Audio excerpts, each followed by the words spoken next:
And I need to share my screen.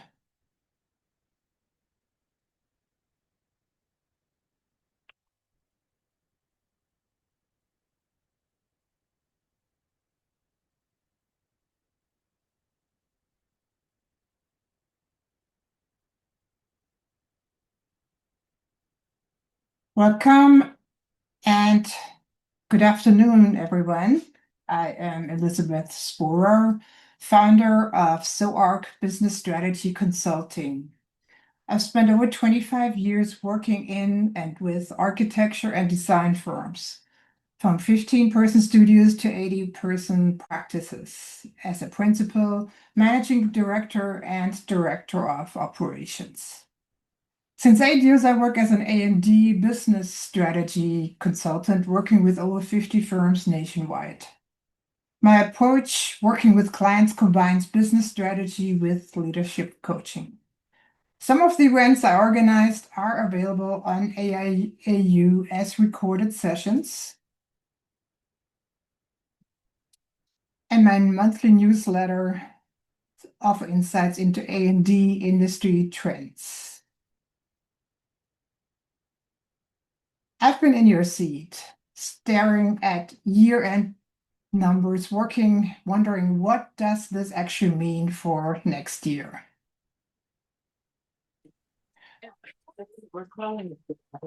So I'm assuming if he came to one and registered Europe, I think we should. Yeah, okay. I'm going to Please cut the audio on your feeds. So here's what we're here to figure out today what this means. And today's presentation, so between opening and closing session, there's 4 parts that I will walk you through. But before we dive in, I want to make this interactive. I am launching a poll right now, and I'm asking you, what is your biggest year-end financial challenge? So and I want you to respond to that in the chat. And I will share we can look at the results together. I give you some prompts.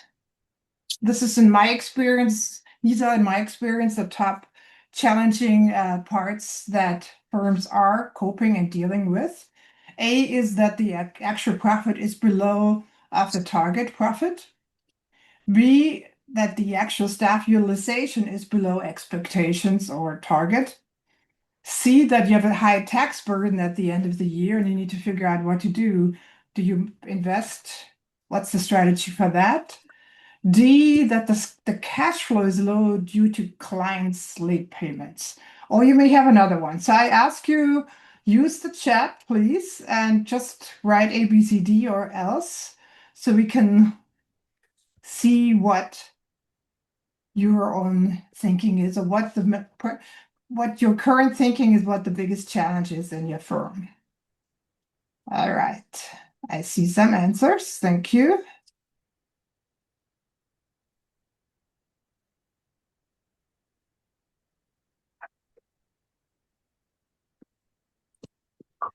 Oh, interesting. So I see that D is has a high level of takers, I'd say. Okay, and we will talk about that too I will get back to you on that. I was expecting A, but interesting. Okay. So again, D is the highest number, meaning a lot of people see that there's a cash flow issue due to clients paying late. That's what we're exactly going to address today. Keep those challenges in mind as we work through the material, and please use the chat throughout to ask questions or share observations. Quick note on the side, if you have access to your recent profit and loss or balance sheet, great, have it handy. If not, it's not a problem. You'll still get a lot out of today. So here's what we're going to accomplish in the next hour. First, we'll identify the financial metrics that actually predict firm success. because spoilers alert, it's not just the ones your accountant gives you. And second, I'll share a framework of conducting honest year-end assessments with your team that don't devolve into blame sessions. Third, we'll tackle those strategic year-end decisions, taxes, bonuses, reserves, the ones keeping you up at night. And fourth, we'll translate your 2025 performance into realistic 2026 targets. Not aspirational fantasies, but achievable goals. And finally, you'll learn to recognize warning signs in your data before they become full-blown crisis. So this is interactive. We have 2 exercises and a case study discussion built in. Get comfortable, eat your lunch. So we make your year-end review useful. So we're starting the section 1, beyond basic KPIs. Okay, let's start with a confession. Your standard financial reports are kind of lying to you. Well, not really lying, but they're not telling you the whole truth either. Most firms do their year-end review by looking at the profit and loss statement. They see revenue went up or down in the upper right corner. They check net profit margin, which is on the bottom, and they call it done. But here's the problem. Those numbers tell you what happened. They don't tell you why it happened or what to do about it. So I worked with a firm last year. They generated 4.5 million in revenues. So they hit their targets and they celebrated. But when we dug deeper, well, there was 6 weeks from a cash crisis. Revenue looked great, but their AR, accounts receivable, was a disaster and their project mix was completely unsustainable. So today we're going beyond the standard reports. We're looking at what the numbers are really telling you and what you should look at to better understand it.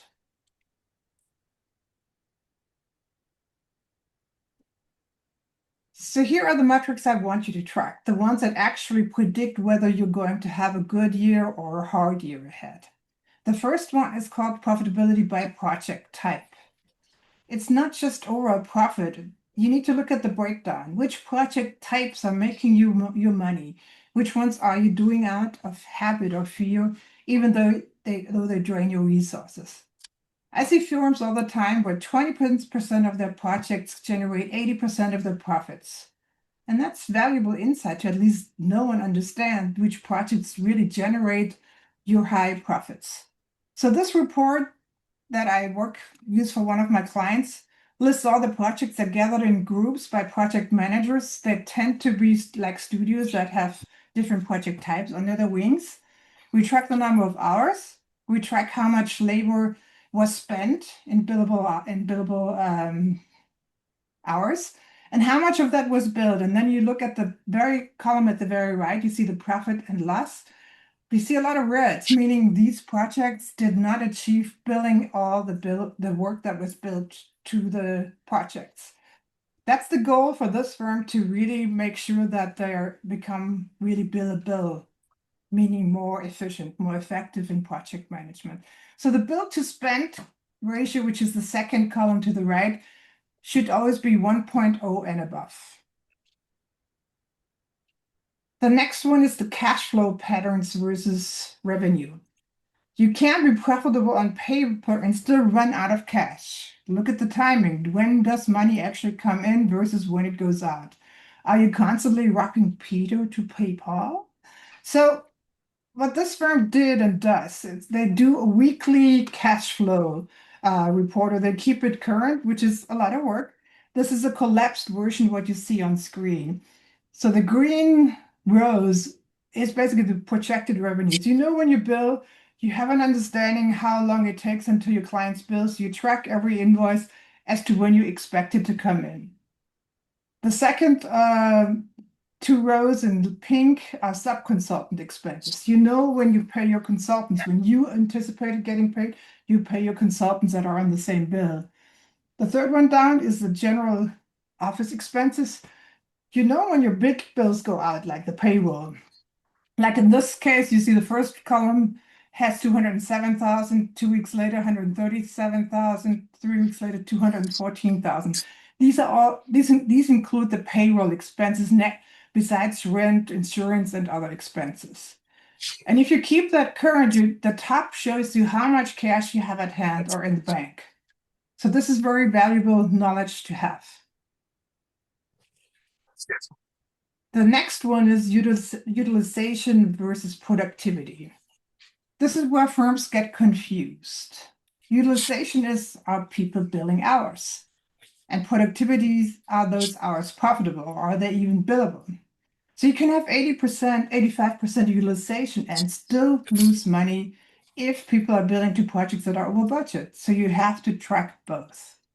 So this report, also by one of my clients, tracks all 9 employees, the billable hours and the total hours, the 2 columns to the very left, which gives the gross utilization. Seem reasonable numbers, but then when you go into the yellowish columns for the project managers, it shows the net hours billed. So employee 1 out of the 460 hours that are all billable, only 445 got billed to clients, meaning 15 hours were not billed, written off, whatever you call it, which creates a billable factor of 97%. Company-wide, all that accrued together are 260 hours. Even at a low billing rate of, say, $100 an hour, that's $26,000 a month that are not getting billed. That's big. So this company also focused on making sure that all the hours are billable. The next report is AR aging insights, accounts receivables. Don't just look at the total accounts receivable, look at the aging. How much is 60 plus days old, 90 plus days old? So that's not revenue, that's hopes, and hope doesn't make payroll. So this company has over 50,000 in the 91 plus column. And in the 60 to 90 day column, there's 50,000. Again, another 50,000. So these are the clients I would recommend call up right away and understand what is going on. Is there a mistake in the billing? Do they have a cash flow problem? When do you get paid? So you want to make sure that you eliminate all the factors you can work on right away. But you better understand which ones are outstanding longest and take action. So take 30 seconds right now. Which ones of these metrics do you not currently track? And just notice the gap. So there's the profitability by project type, cash flow patterns versus revenue, utilization versus productivity, and AR aging. You don't have to share it with me, just take note for yourself. All right. Next. Now here's my favorite metric that almost nobody tracks, the efficiency ratio or net effective multiplier. I have been doing a presentation about firm financial management about a year ago, which I did a recording on. It goes deeper into the terminology. If you're interested in knowing more about it, email me and I send you the link so you can watch that recording to better understand it. But here I explain this particular one briefly again. The formula is simple. You take the net revenues divided by direct labor cost. Now, net revenues is all your billings, but what is left after you pay consultants and reimbursables. And direct labor cost is the cost of billable hours. So the industry benchmark, you want to see 2.5 to 3.5 for healthy firms. Below 2.5, you're probably struggling, or you're a very small firm and your overhead cost is very low. Above 3.5, you're either very efficient or you're underpaying people. But it is also depending on the size of your firm. Some large firms do have a 3.5 to 4 multiplier and still are not like 50% profitable, but are within a reasonable profitability range because their break-even factor is very high. Again, I go into more detail of all this terminology in my other presentation if you want to know more about it. So why does this matter? Because this ratio tells you if your business model actually works. I've seen firms chase revenue like crazy, but their efficiency ratio keeps dropping because they're adding people faster than they're adding profitable work. So do a quick self-assessment. Do you know your efficiency ratio right now? If the answer is no, that's a homework for you to do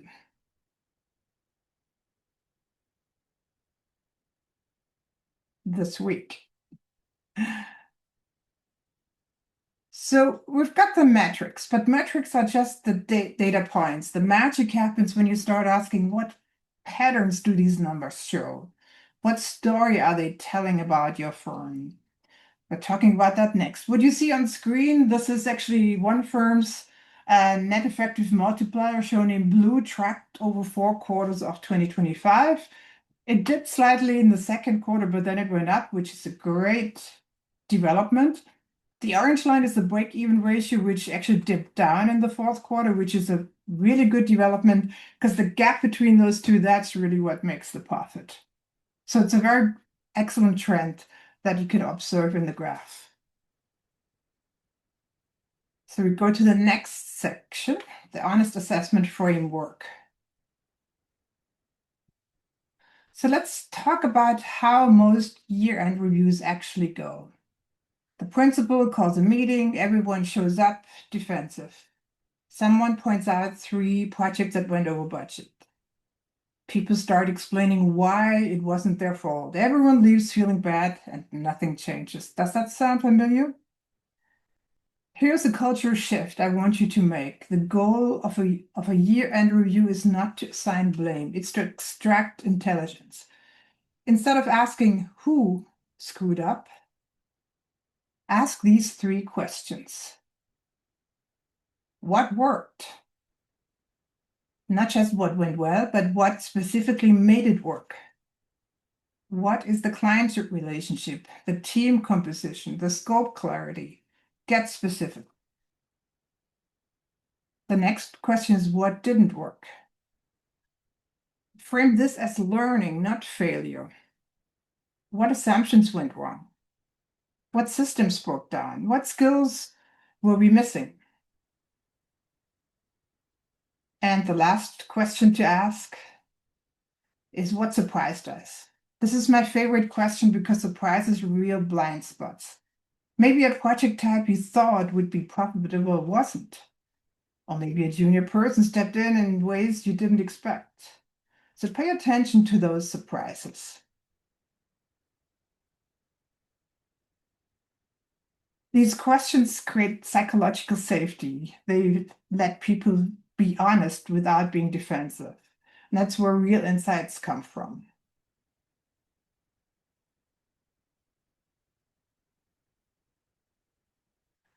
Now, once you've answered those questions, here's the framework. Patterns lead to insight, insights lead to action. For example, the pattern might be, we went over budget on every residential project this year. And the insight? Our residential clients don't understand our process and keep requesting changes. So what is the action? One action can be, we need better onboarding and clearer scope documents for residential work. So you see how that works. You go from we're bad at residential to here's exactly what we need to fix.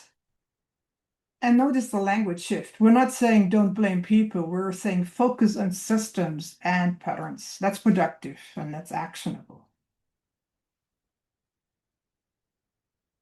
All right. So we do a little breakout exercise. What's one surprise from your 2025 data? It could be a good surprise and a challenging one. So share it with us so we can discuss. What does the surprise tell you? What might you do differently in 2026 because of it? I encourage you again to share that in the chat. Give you a few minutes to fill it out.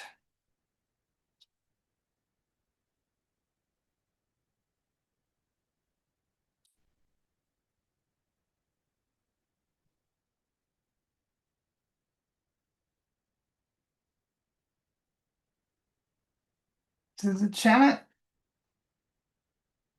the the surprise for 2025? Was it that somebody was really good, that a project performed really well, really poor? You found a new client, got new talent? It could be anything along the way.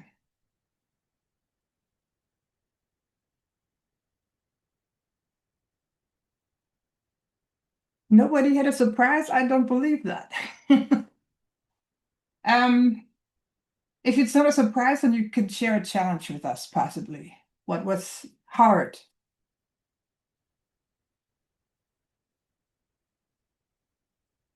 Hmm,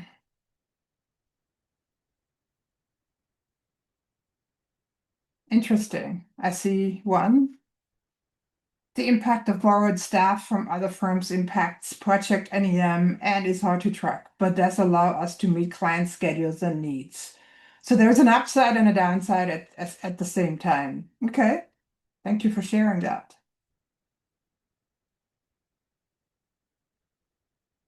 Started slower billing beginning of the year. Billing picked up as the year progressed. That's a very good development. Thank you for sharing that as well.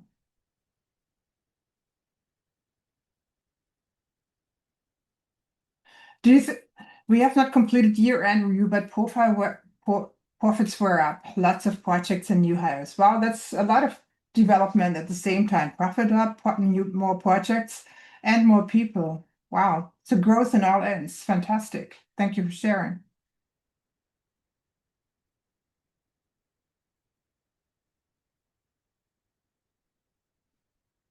All right. Thank you again for sharing. Let's move on. Let's go to the third part, the year-end strategies.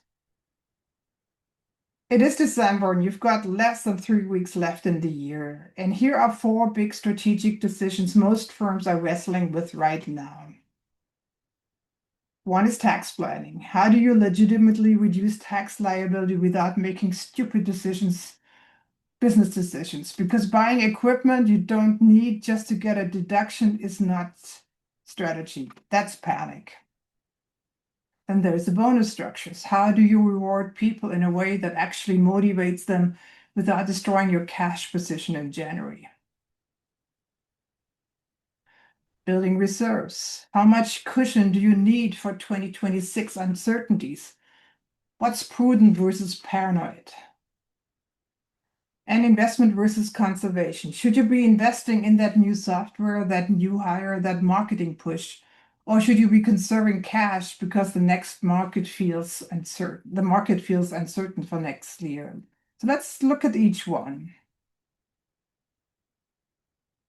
I want to show you something fascinating. Here are 2 firms I worked with. Both had about 3.2 million in revenues last year.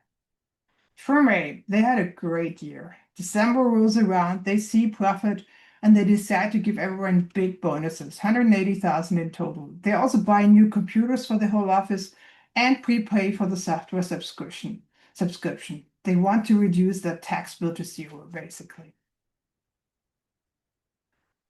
Then there's firm B, has the same revenues, same profit.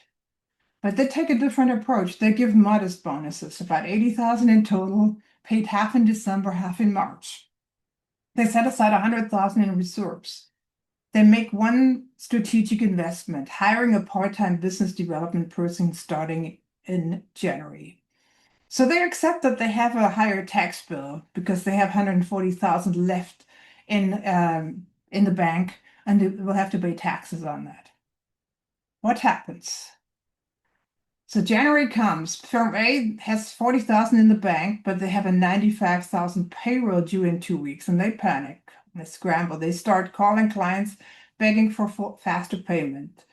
And 6 months later, firm A is still recovering. Whereas firm B, they have 2 new projects in the pipeline, and their cash flow is stable. They have the same revenue, but a total different outcome. So here's my question to you. And throw your thoughts in the chat. What did firm B understand that firm A didn't?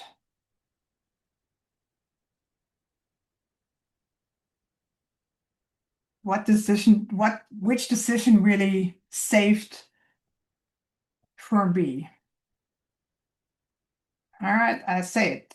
Firm B understood that December decisions have January consequences. They thought in systems and not just tax brackets.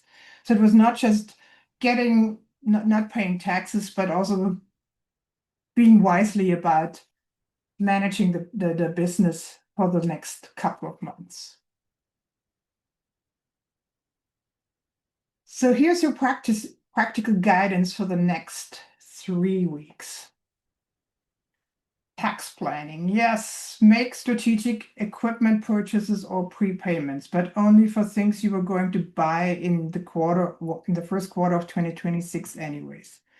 Don't create 2026 problems to solve 2025 tax issues. Bonuses. Consider splitting them. Part now, part in the first quarter of 2026. This smooths cash flow and gives you flexibility if January is slow. And please structure bonuses to reward the behaviors you want more of and not just tenure. Reserves. So the industry standard is that you keep 2 to 3 months of operating expenses. If you don't have that, start building it. Even 10,000 a quarter will add up by the end of the year. When it comes to investment decisions, ask yourself, does this investment increase capacity or efficiency? If it's just nice to have, wait until the first quarter when you have better visibility about how the next year unfolds. When it comes to the timeline for the year-end moves, so this week, finalize your bonus structure and communicate it. Next week, make any necessary equipment purchases. And the week of the 23rd, confirm your January cash position and have a backup plan if it's tight, so that you have the money to pay the first payroll in 2026. Tax planning, check along the way, all the way along the way, what tax burden comes with any step you do. Do you have any questions? Let me know. Put it in the chat. Okay. So we go to section 4, 2026 targets. So we have reviewed 2025. You've made smart year-end decisions. Now let's talk about 2026. Here's where most firms go wrong. They set goals based on aspiration instead of capacity.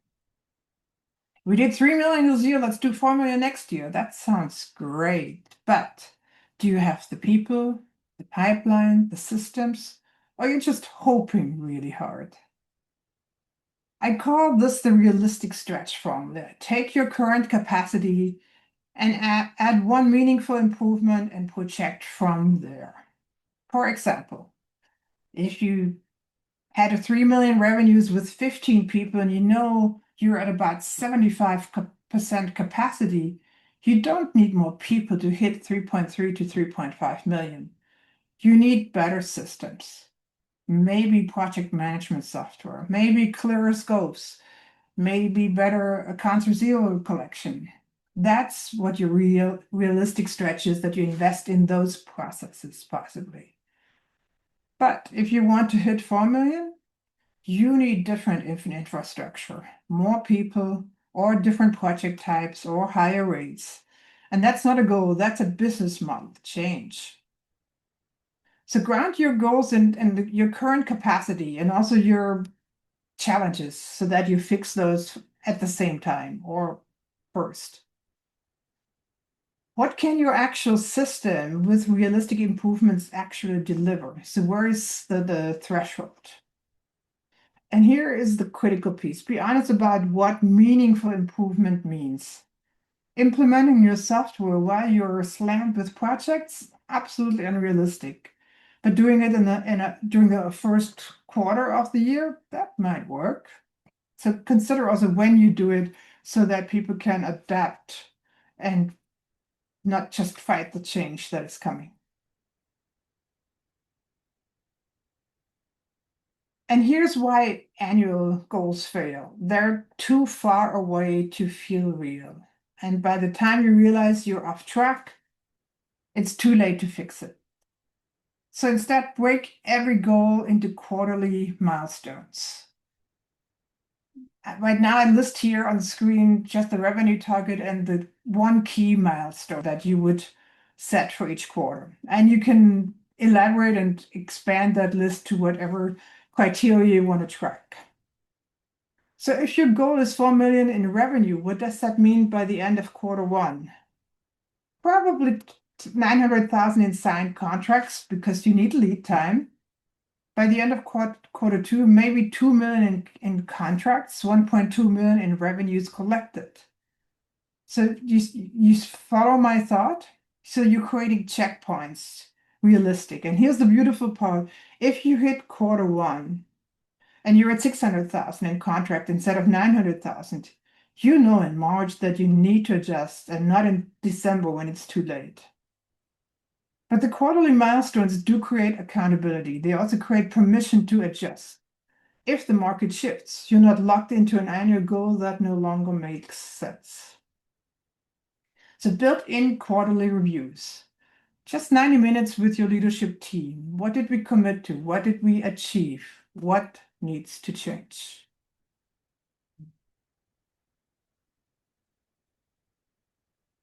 All right, let's do a little exercise. Let's make it real. I want you to draft one 2026 financial goal right now based on the 2025 data you have. And here's a template I'm sharing with you. So the goal is measurable, specific, measurable data. So it should be based on the 2025 data. So if you know your annual billing was 600,000, you want to increase it by 20%, you would set the goal to 7.2 million. And then you go into the quarterly kind of settings as well. But you also need to tell me or us or yourself primarily what is the required improvement? What has to change to make this happen? And how does it, what does it mean for a quarterly milestone? An example again. So the goal is to increase the net profit margin from 12 to 15%. The 2025 data shows that you lose 3% to project overruns on residential work. So what I would recommend doing is implement a scope change protocol and better client onboarding so that you don't lose those 3%. And if you gain those 3%, that alone would increase your profitability up to the 15%. So the quarter one milestone would be 0 residential projects over budget in quarter one. All right, I give you a few minutes. Why don't you write up for yourself, hopefully also share it in the chat to some extent. What is your 2026 financial goal? Or share with us what you are willing to share with the group. I give it like 2-3 minutes and then get back.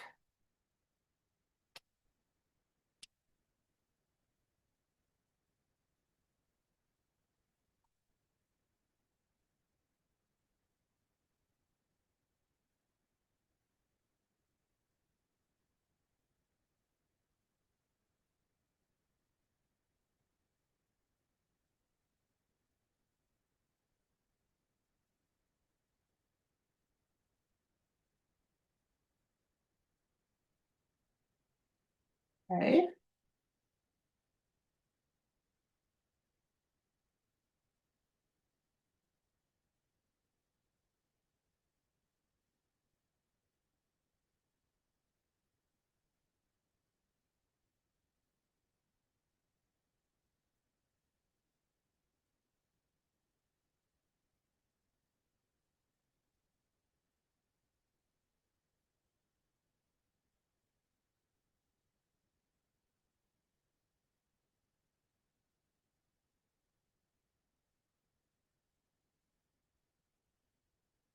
All right. So what do you, Michael, thank you for sharing that. What do you do with that goal?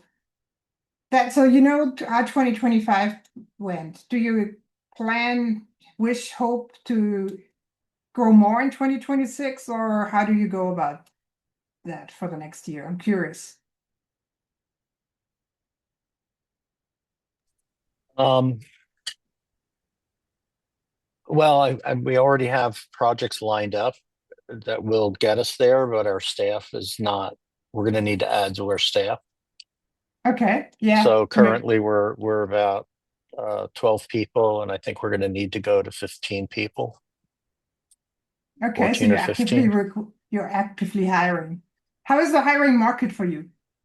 Difficult. That's what I hear from most of my clients Yeah, too. it's challenging. I understand a lot of people are comfortable where they are and not really interested in making a change at this point. Yeah. What have you thought about what it means if you are not able to retain the staff you would like to have? Um, well, I mean, we're doing our best to retain staff. I think Sure, yeah. people are pretty happy, but getting new hires, um, we're just advertising and word of mouth and reaching out to uh, institutions that have kind of come through in the past for us, with alumni and that kind of thing. So I don't Right. know, Yeah. doing we're not using recruiters. I think that's we have not had good success using recruiters. I understand. Yeah. The working through the network of people you trust has a higher return, meaning people staying and being happy with the existing employees as much as the new clients, employees. Good. Okay. Well, good luck to you. I mean, Thank you. my experience, the market does heat up after the new year when everybody wants to have their bonus. They wait for that to fall in place, and they want to take the time over the holidays to think about plans, making goals for the next year too. So there's probably more movement happening at the Yeah, beginning of 2026. I agree. I think there's some of that year end um, hesitation to change roles. Yeah, yeah. All right. Anybody else wants to share any goals for the year, for next year?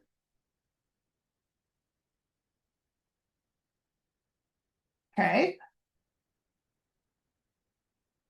Then let's move on. Let's go to the closing section. So the key takeaway, we've covered a lot in the last 45-ish minutes, hour. So let me distill this into 5 things I want you to remember. 1, the standard financial reports tell you what happened, not why or what to do. So dig deeper into the profitability by project type, cash flow patterns, and efficiency ratios, and also in the accounts receivable detail report. 2, the year-end reviews should extract intelligence, not assign blame. Ask what worked, what didn't work, and what surprised you. 3, December decisions have January consequences. Be strategic about bonuses, reserves, and investments. Don't solve 2025 tax problems with creating 2026 cash problems. 4, set goals based on capacity and not aspiration.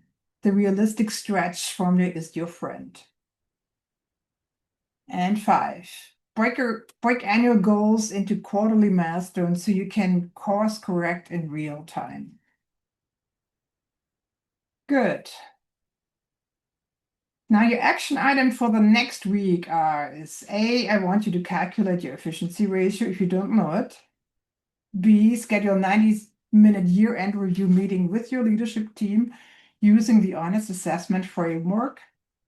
C, draft 2026 goal using the template we just worked through. And D, review your January cash position and create a backup plan if needed.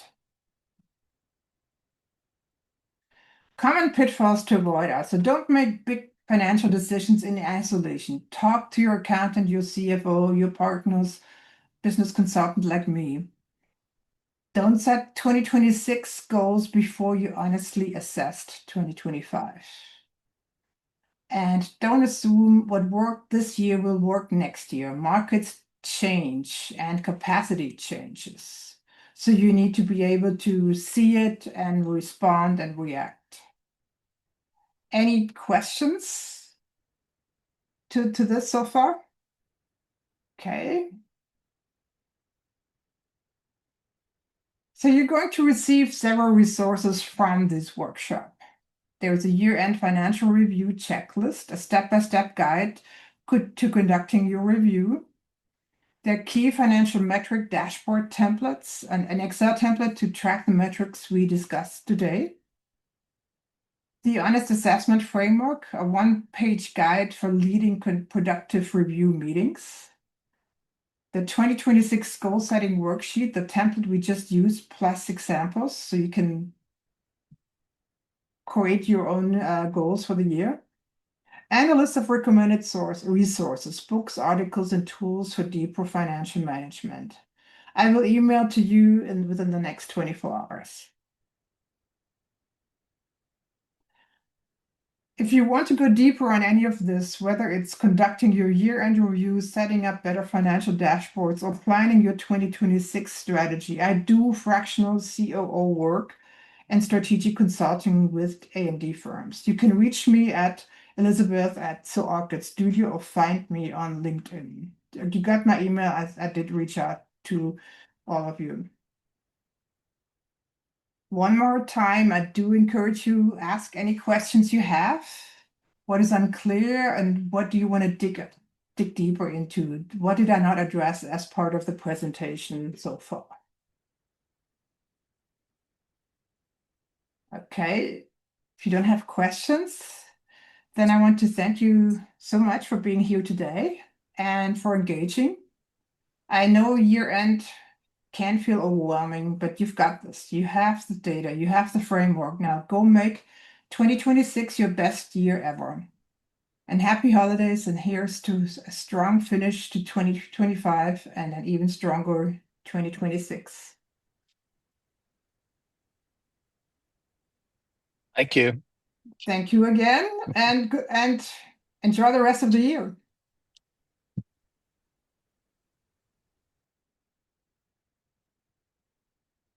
Very good. Thank you. All right, awesome. Thanks for letting me know.